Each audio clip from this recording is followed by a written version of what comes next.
Today, we're talking about old-ass convertibles. I'm Justin. And I am Aaron. And this is Husman Bros. And before we go too much further, please subscribe for more great content like this. So today, we have a black car roundup. Yeah, black cabs all around. Black cabs all around. Now, I don't think that they're all called cabs. I don't know. I think that's a Porsche only thing. Oh, okay. This is a Roadster, and this is the Grand I'm Tourer. French. I call it whatever I want. Okay. You know, that's what I call it in my country. Agreed. So you guys have seen these two cars before, but you've not seen this one. Our cousin Chris from Texas Motor Works said, hey guys, I've got a black convertible, and I know you have a couple of them, so I thought you might want to check it out. Yeah, this is cool.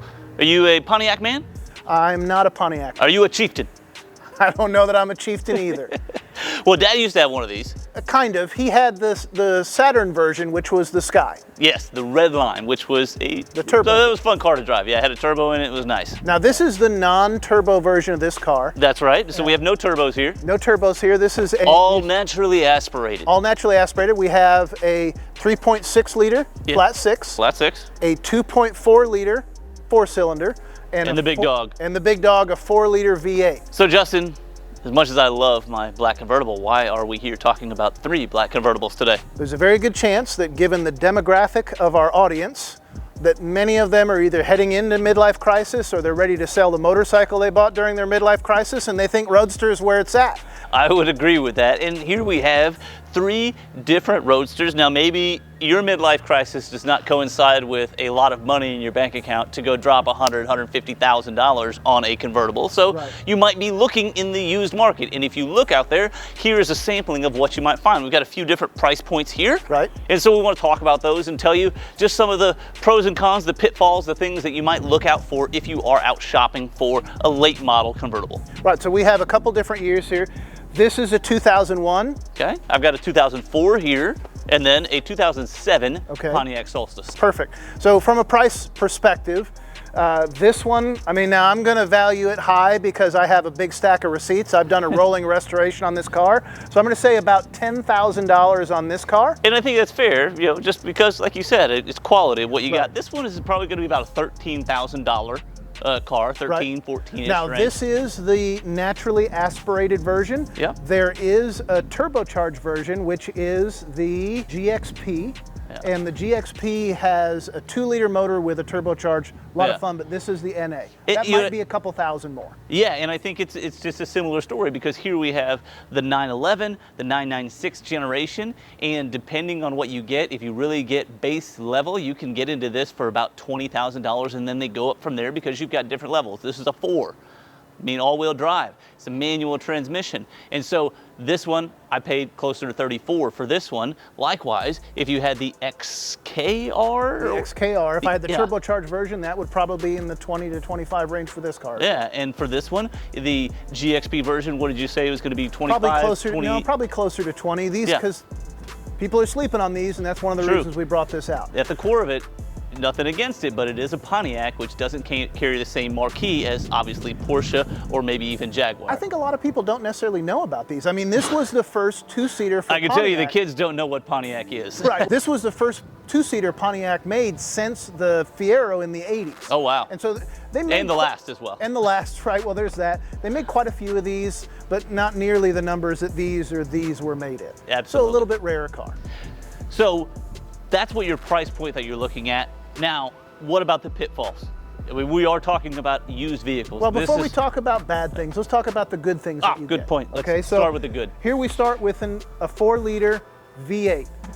This car, I think I'm getting somewhere between 14 to 15 miles per gallon. A lot of pep, but you've driven it. It's not a race car pep. No. Right? It's got plenty of... It's got power. Lots of power. Right? Yeah. You have this 2.4 liter, which is going to be a fuel saver. I mean, if you're worried it's all about gas, just the sunny day, top down, wind in your hair kind of experience, this car does all of it for you. Really fun car, 100%. Yeah. And then you've got this one, which is yours is a 3.6, yeah? I've got the 3.6 liter flat 6 in this 911. Certainly it's Porsche. It's got a great quick transmission. It's got speed, it's got sportiness. This one will definitely move you around at whatever pace you want to move around. Now, at. you've driven all 3 of these, so you'll give your driving. I've driven 2 of these. I haven't driven this one yet. Right? I've driven and then you'll Saturn. give us your impression. So let's talk about some of the other great things about these cars. So the Jaguar comes with a back seat. Ah, that's fantastic. I got one in my 911 as well. No back seat. For your very tiny friends on both of these cars. Yeah, so if your midlife crisis coincides with you still having children, you're gonna want one of these two vehicles. But your children need to be very small. Very small, or at least maybe have small legs or maybe no legs, I don't know. I don't know. So nice leather interiors on all of them. Yes. Nice layout on the dash here. Now, I think in the 911 you're gonna always have leather. Jaguar, all leather? Oh yeah, you're always okay. gonna have leather. Pontiac, not necessarily. You Right. could definitely have this car in a cloth seat. So you want to look out for that. Right. Now this is a 5-speed, and these tend to be rare. A lot of these were sold as automatics, and as automatics, they're not as much fun as this one will be. Nice cockpit here. The interior of this is really built towards the driver. You can see that right there. So a really good interior here. Obviously, I like mine, and yours is very, very nice. So let's talk shifting. What kind of transmission are we getting in these? So here, you've got a 5-speed. You can also get it with an automatic, and having driven one, they're kind of dogs. Yeah. So this one has the manual or the automatic. You can get an automatic. Now, Porsche purists will tell you that an automatic is just simply not cool, but some people do need to drive an automatic. If you get an automatic out of the 996 generation, you're going to have the Tiptronic. This is not the PDK. PDK is a respectable automatic, but the Tiptronic is certainly, I'll say, frowned upon. People don't like it. They don't like it that We'll say much. it that way. It's got some wonkiness to it, but it is available. It is an automatic, and it will do the job for you. And then over here, can you get a stick in a Jag? You can't. Okay. So this has an automatic with the cosplay shifting called the J-Gate. Okay, I've used it. If you feel like you need to row your arm around, it will do the job, but it doesn't really change a whole lot. Sport and automatic is really great for this car because this is a car that you cruise in, right? We're not doing drag races. Let's talk now a little bit about some of the challenges that come with all these cars. Yeah, well, I mean, we're talking about older vehicles. Right. This is nearly a 20-year-old vehicle. That is a 20-plus-year-old vehicle. And then we've got another 15-year-old vehicle. Newsflash, car parts wear out. And Right. these are no exception. I would say if you're worried about finding parts for a car, that's the one you want, because you can pretty much go to Porsche. They have declared the 996 a classic, and so you can go to Porsche and buy just about everything. I'll tell you personally, the floor mats aren't the right shape that you buy from Porsche, but that's a different conversation for a different day. But that is one of the things. When you've got an older vehicle, floor mats are going to be important. Right. Depending on how much it's been used, those floor mats might be worn out. This car I bought with 79,000 miles on it, and the floor mats are in fantastic shape. I'm not sure whether they had been replaced or if they've just been well cared for, but I was good in the floor mat department. I didn't have to replace them. Right. The same may not be true if you find yourself a Solstice. Well, With so here's the 80,000 miles on challenge it. with the Solstice, okay? This is a lot of parts bin stuff. So they pulled from different GM places to build this car. However, the big challenge is that there are a lot of parts that are specific to this car. Here's a great example. Chris has a body piece missing here for the convertible top. It's not that it's expensive, it's just hard to find them because they didn't make a whole lot of spares, and this is a 15-year-old car. There's not a whole lot of parts like this, but there are enough to make it a bit of a challenge. So if you're shopping for an older car, The more complete, the better. absolutely. Now, mine is another story. I don't know about aftermarket support for these cars. I think that they're fairly upgradable because they were fun cars when they were new, and I think there's still some of that around. But on this one, I think that you probably end up dealing with a lot of crushed cars that had been really well used up.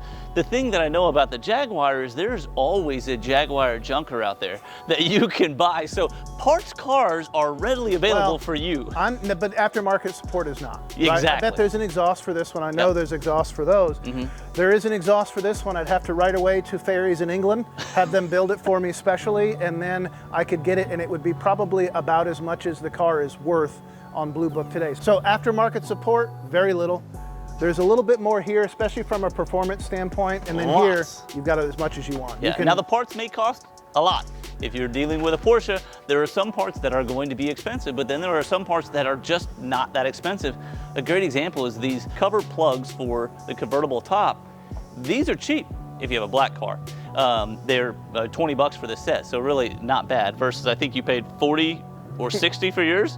80. a piece. 80 if you have blue. So be careful what color you get and what kind of parts, because Like I said, this is a nearly 20-year-old car. There are parts that wear out. The ashtray doesn't open up well every time, so that's kind of wearing out. Good thing I don't smoke.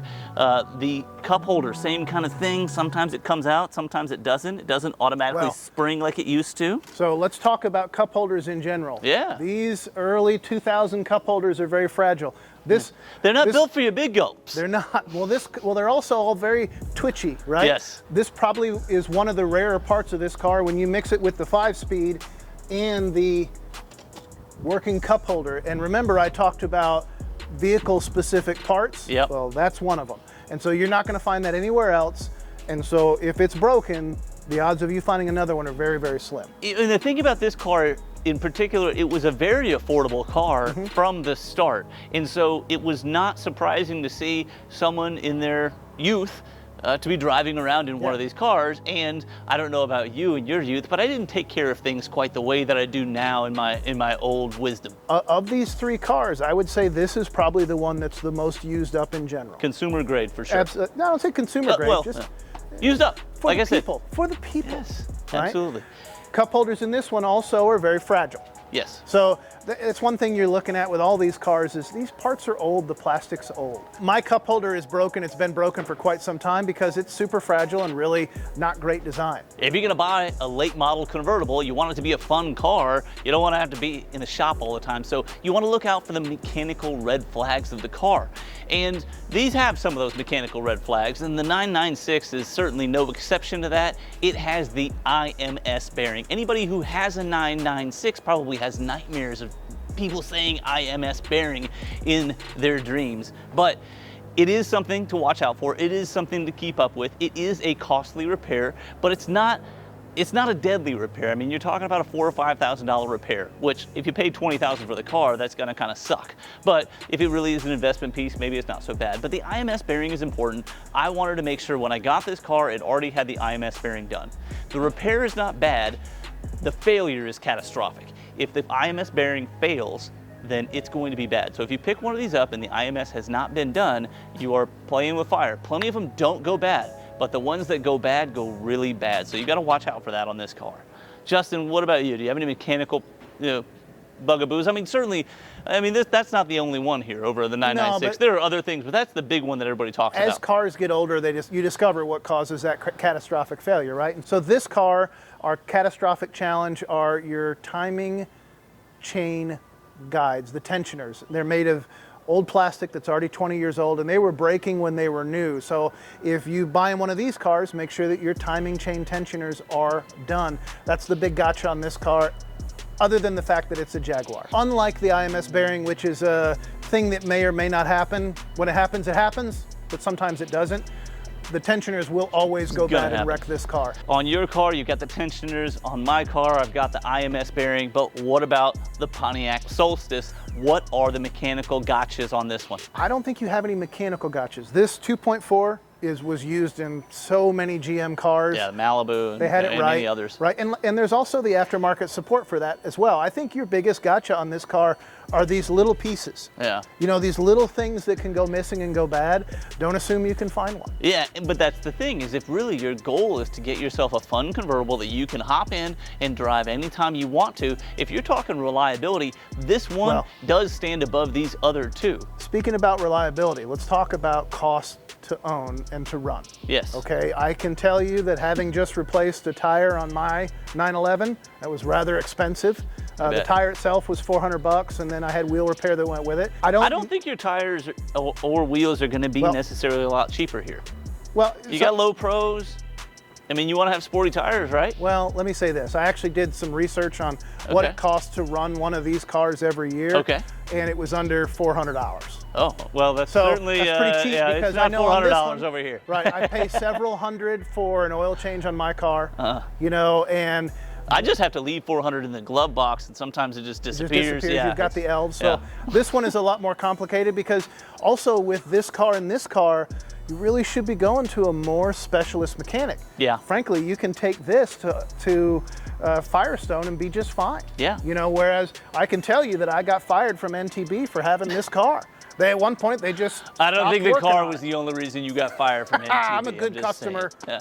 I was a very good customer, but they didn't want to mess with this car anymore. So with this car, you have low cost of entry, you have low cost to drive it, you're going to get great gas mileage, but the question is it going to give you the smiles like these other cars do? Well, you know, there's really only one way to find out, because I have driven the other two cars, right, but I have not driven this one, so I think I should take a ride in this one and really see how many smiles I get per mile. Let's see how it compares. Yeah. All right, so let's get this baby fired up. All right. Nice and gentle, smooth, not too grumbly, not too aggressive. No. But it does sound good. It's got a nice hum to it. This is the smallest motor of the three.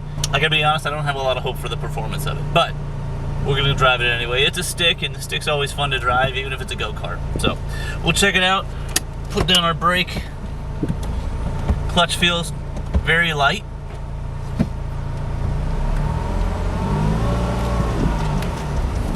Looks like our red line is hitting it right about 6.5. It's a very short shift. Here we go, let's take off. All right, give it a little gas. All right.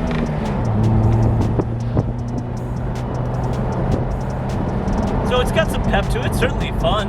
You know, I think I've got an appreciation for being a little bit lower down with the top down. I'm just having a lot more fun anytime I am. You know, this is a two-seater, so there's nothing behind you. This one's a lower stakes car. You know, it's not as much motor. It's a smaller motor, but it's a lighter car, very nimble, very small car. I haven't driven many Miatas, but I would say it's probably a similar type of drive to that. But it handles really well. Going around some curves now. It's feeling really good, feeling really solid. Now, suspension feels very stiff, but with that comes the lack of comfort you would get from the Porsche or the Jaguar. It handles pretty good around the turns. Certainly not the solidness that you're going to get out of the 911. Now, since this is a 4-cylinder, I'm expecting you're going to get a lot better gas mileage than I get out of my 6, or Justin out of his 8. But of course, with that comes less power. You know, I think the top end speed is really where you're going to get it. If you do want to break the speed limit, you can do it in this car. You just might need to find lower speed limit places to do it in.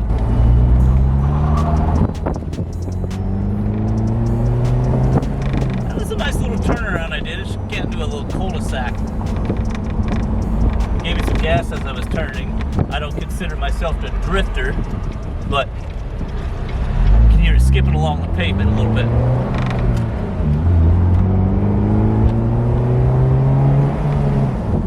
It's got a good growl to it. When you really get up into the high RPMs, it sounds good. It definitely gets the juices flowing a little bit. And you want to stay away from the cars that get on the wrong side of the street. Those are the bad ones to watch out for. Well, let's see if I can zip past him and get out of his way so he doesn't bug me. And it's got the juice to do that. I mean, I just got up there 50 miles an hour, got there pretty quick, going through these turns.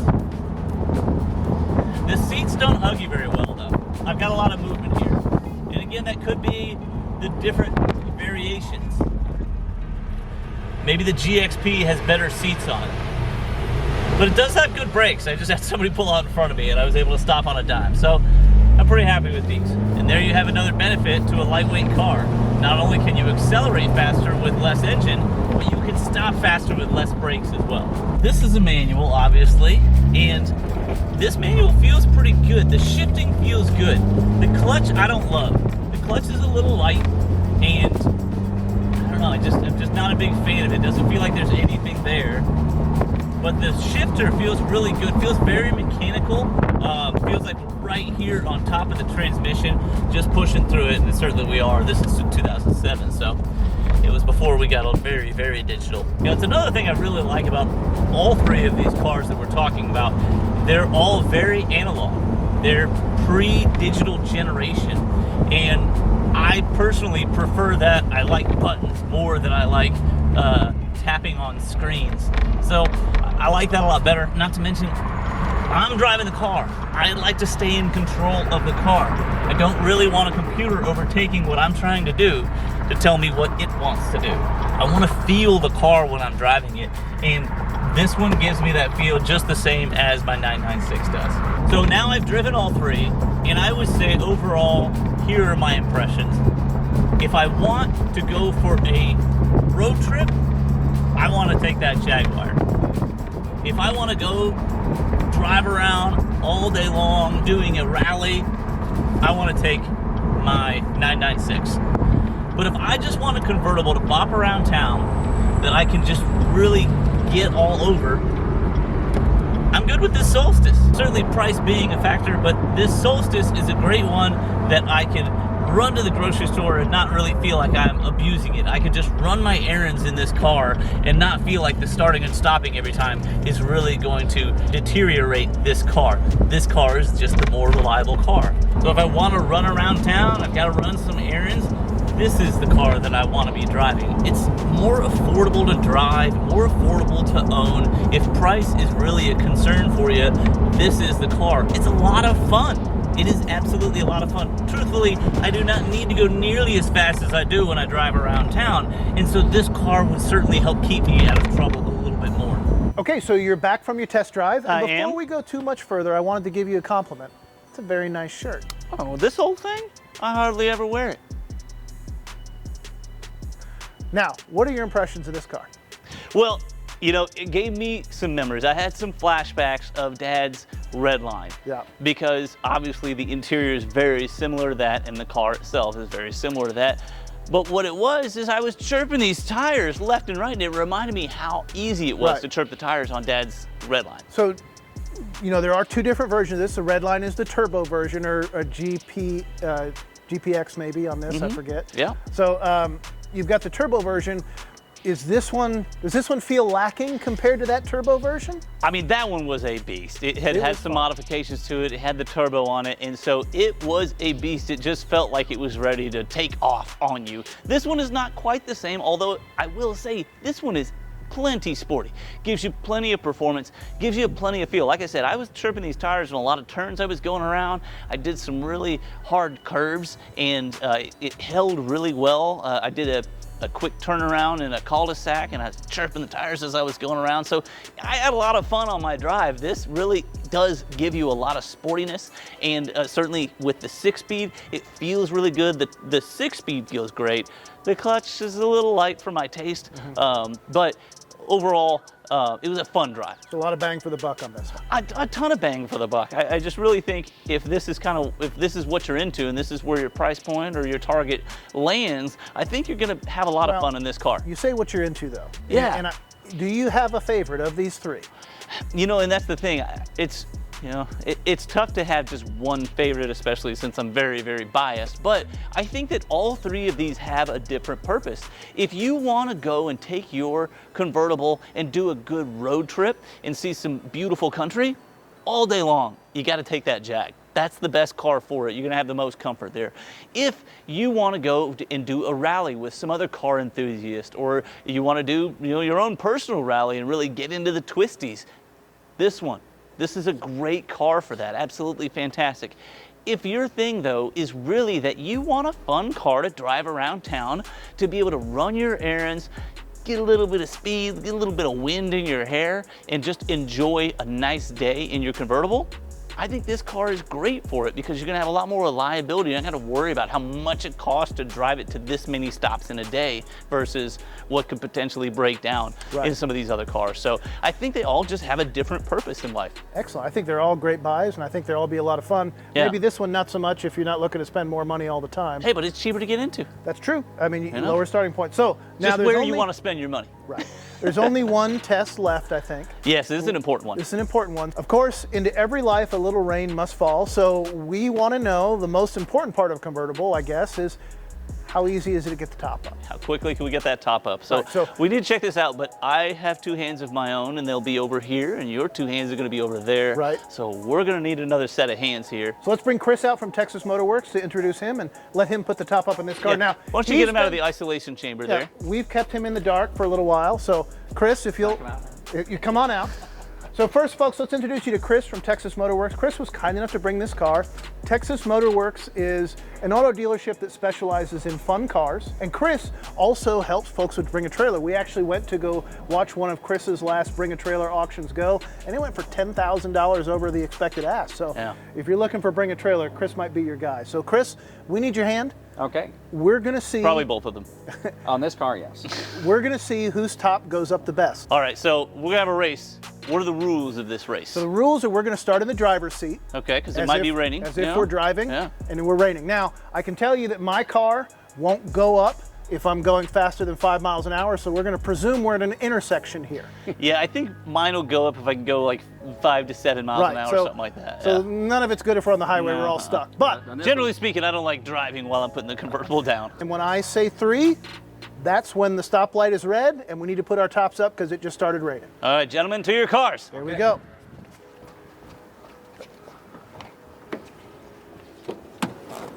Do we need to make the motor sounds? No. Okay. Are we ready? 1, 2, 3, go.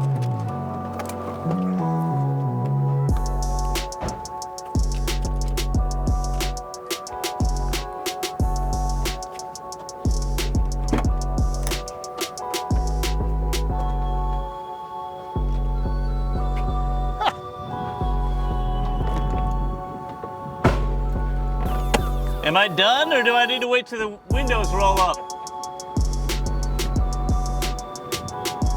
I'm a little shocked that Chris is kind of running away with this. Damn it! And I'm clear.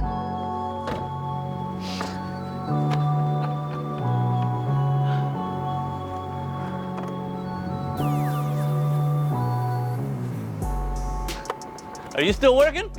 I just finished. I thought Chris was gonna lose this one for sure. I swear to God, I think I did too, but I forgot about my boot. If it wasn't for my boot, I probably would have been in par with you. Go out and pick your own black convertible. I hope you have as much fun with it as we did. So before we leave, I want to say thank you to Chris from Texas Motor Works. We're gonna link that down below. If you want to buy this Solstice, as of the making of this video, it is absolutely available. Maybe it's not, and you could just go see what it sold for if the video is already posted and the sale's already done. But make sure that you leave a comment. Let us know what your favorite convertible is out of everything we showed you today, and come back and see us next time.